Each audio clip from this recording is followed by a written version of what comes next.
आज की वीडियो में हम बात करेंगे भगवान कृष्ण के जीवन के एक रोचक अध्याय के बारे में, जब उन्होंने द्वारिका में अपना सुखपूर्वक जीवन बिताया और हस्तिनापुर में राजनीतिक गतिविधियों में भाग लिया।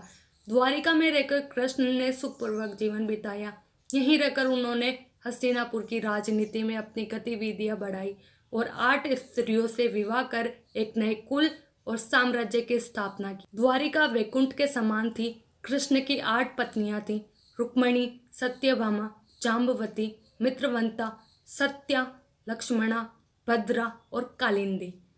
इनसे उनको कई पुत्र और पुत्रियों की प्राप्ति हुई।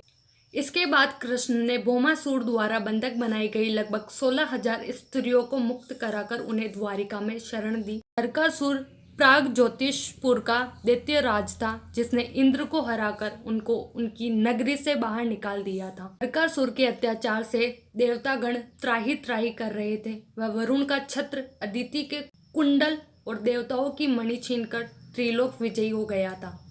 वह पृथ्वी की हजारों सुंदर कन्याओं का अपहरण कर उनको बंदी बनाकर उनका शोषण करता था।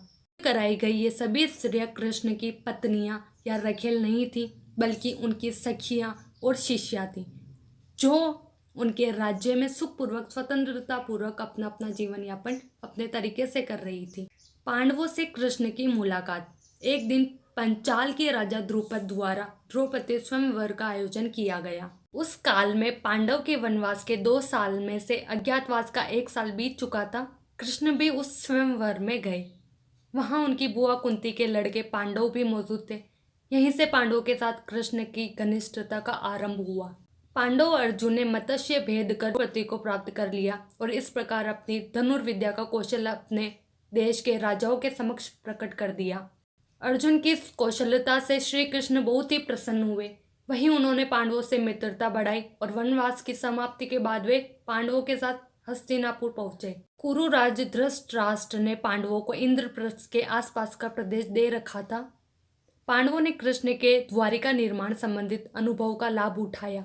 उनकी सहायता से उन्होंने भी जंगल के एक भाग को साफ कराकर इंद्रप्रस्थ नगर को अच्छे और सुंदर ढंग से बसाया। इसके बाद कृष्ण द्वारिका लौट गए। फिर एक दिन अर्जुन तीर्थाटन के दौरान द्वारिका पहुंच गए।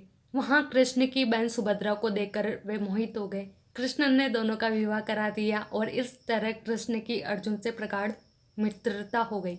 इस वीडियो में हमने देखा कृष्ण के जीवन का यह अद्वितीय पहलू, जहां उन्होंने द्वारिका से हस्तिनापुर तक अपने महत्वपूर्ण गतिविधियों से समृद्धि और न्याय की बात